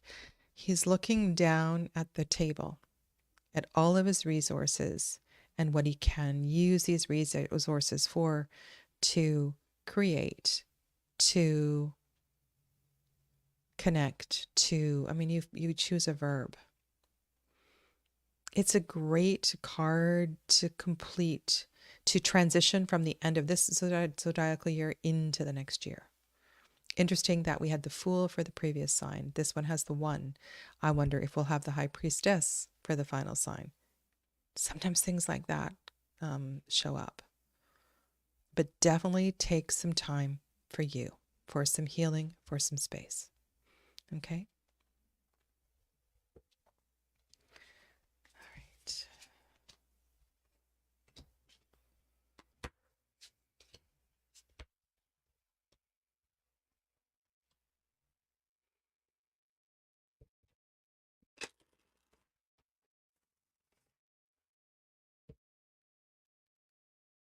And the final reading for today is for Aquarius.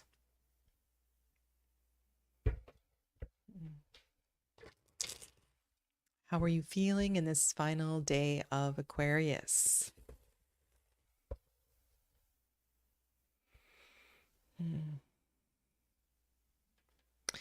I don't know. Sometimes it's kind of poignant, isn't it? When our sign is transitioning into the next sign, especially if you identify with your sign and like working with that energy. It kind of feels like, oh, the party is over. But know that both Aquarius and Pisces are such, oh, they're such beautiful journeys. And so now this journey might take a little bit of a different direction, but you can carry on with what you have been working with and just feel it a little more fully and connect head and heart.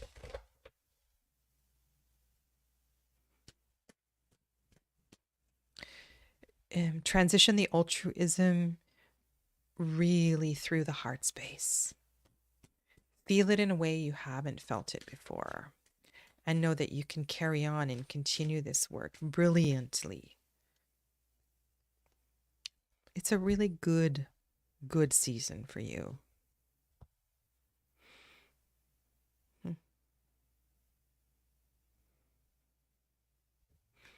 And this might be really important. I feel like we kind of started here. These roots are growing deep. And maybe with you spending a month in an air sign, growing these roots is important. It'll help. It'll help bring meaning and stability to the watery journey of Pisces. There's also a lot of space here. And I do pay attention to the empty space in cards. It feels peaceful. It feels spacious. It feels like there's room. You don't have to worry about being overwhelmed by the emotions of Pisces season. And notice I don't know that we've had any cup cards show up in these readings. We did have the moon, the major moon card in one reading. And there we go. 9 of Cups. And that is a repeating card, Le Soleil. Okay. We talked about this 9 of Cups in, I think it was last week on my channel. And it's just so very aligned. It's so very neat. I'm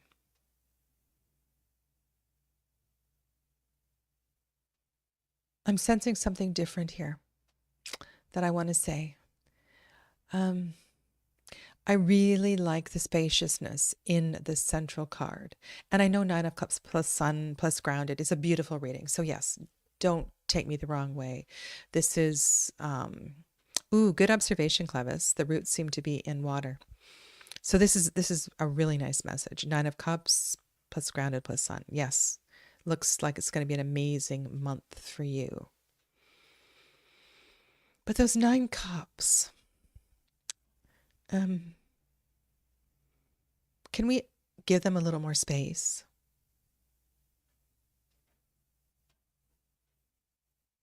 They're so crowded.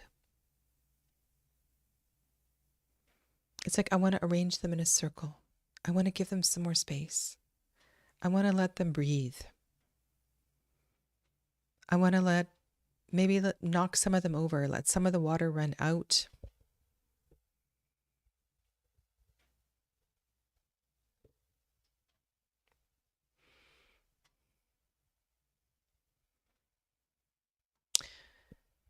It's time. It's time to wind up.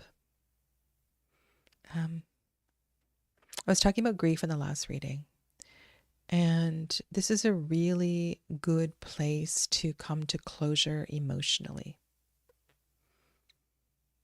And maybe this is a story about you emotionally coming to closure and finding your feet on the ground again. Clevis noted the water. It looks like there's a lot of water there.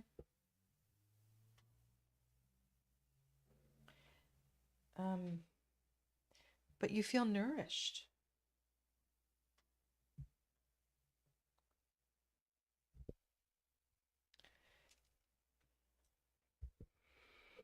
You feel nourished.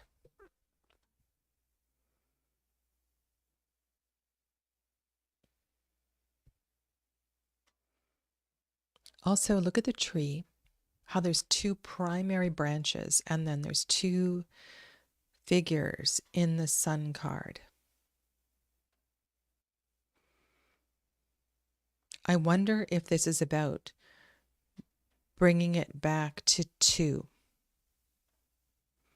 If there's been a lot emotionally, and we need to bring this back to 2, to you and you know who.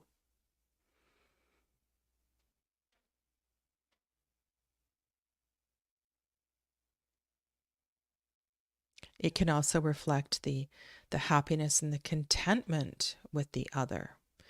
The Sun card shines energy and light and potential on all surrounding cards, on everything that is happening in your day and your week and your life. It's a great card to be there. And perhaps it will harmonize and balance the tremendous amount of water that is in the card on the left. I also note that because there is so much energy in the Sun card and so much water in the 9 of Cups, that they balance each other out, and they find peace and balance in that grounded card. And so it feels great. It feels like you will have a really good month. And yet I think it bears repeating what I said earlier about give your emotions a little bit of space.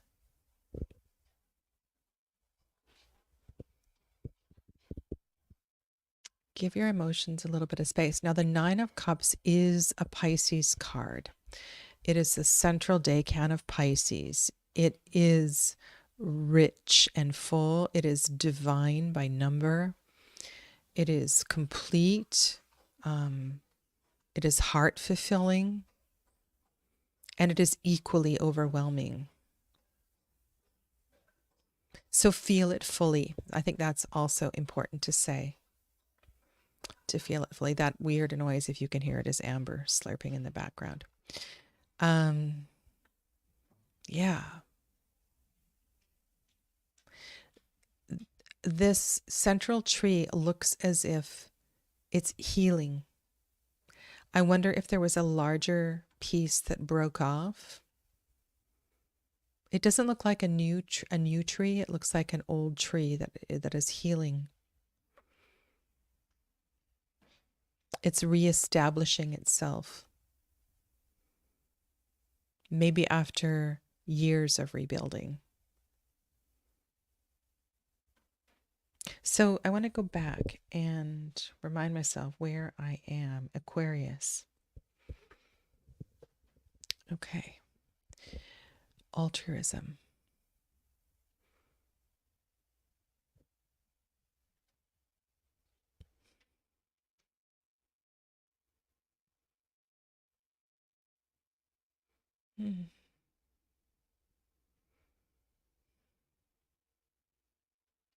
I think it's interesting that you got an Aquarius card. And you have this reflection of an Aquarius card and what I was talking about earlier in the Leo reading, the sort of polar opposite of energy, like the full abundance of water and the full abundance of fire.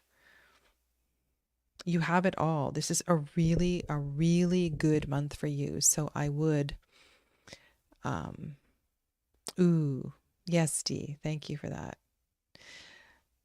I'd say this is a really good month to go ahead and to step forward.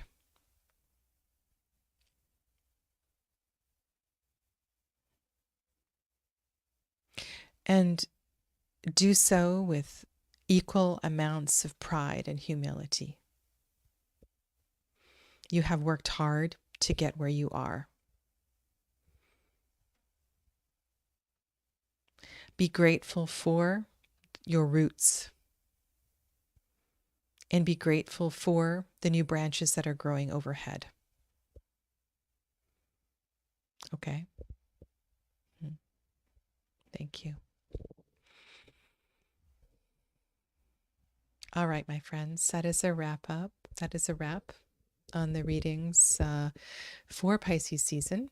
And again, if you have any further inquiries, please feel free to reach out. And I'll be happy to personalize any of these readings for you. Take good care of yourselves. Namaste.